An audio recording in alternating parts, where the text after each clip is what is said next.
The year was 1867. The English showman by the name of Shires held a deadly tiger snake in one hand and allowed it to bite his arm repeatedly.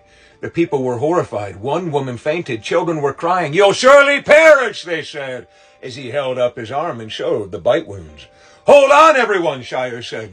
"Calm down. I have something that'll help."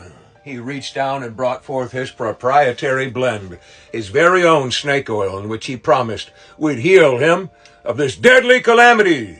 He took a shot of it back, and lo and behold, to the stunned onlookers, he never got sick, and he did not pass away. He must have something. He sold out of all of his snake oil that night, did you know? He went down to the pub to have a few drinks to celebrate before he left town. But you know what? It really chapped the rear end of the sheriff in those parts, a man by the name of William Drummond, a hard-headed constable, that said this: "That man needs to be driven from this town. He's selling a false product, and I'll prove it." They said, "Well, William, how will you prove it?" He told them to follow him, and he marched down to the pub. He had been drinking himself that night. He grabbed the man Shires up and shook him, demanding that he present one of his snakes. And he did. The snake was all too happy to bite that Mr. Drummond. It bit him in his arm repeatedly. He walked around so sure of himself, holding his arm up for the stunned onlookers. "See," he said, "this man is a charlatan.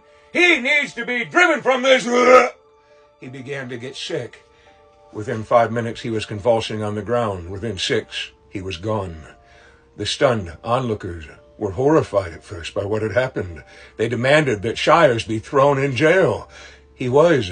They were going to hang him, but he went before the court, and he argued for his very life, saying this: "Your Honor, if you had only allowed me to, I could have saved William Drummond's life. I had the antidote right there, but you had me in manacles. You wouldn't allow me to save his life, but you can save mine now." And they acquitted him. Oh my, what do you guys think of that one? Do you think that he had built up some immunity over time? Or do you think he had the real deal? Did he have a true antidote to deadly snake venom?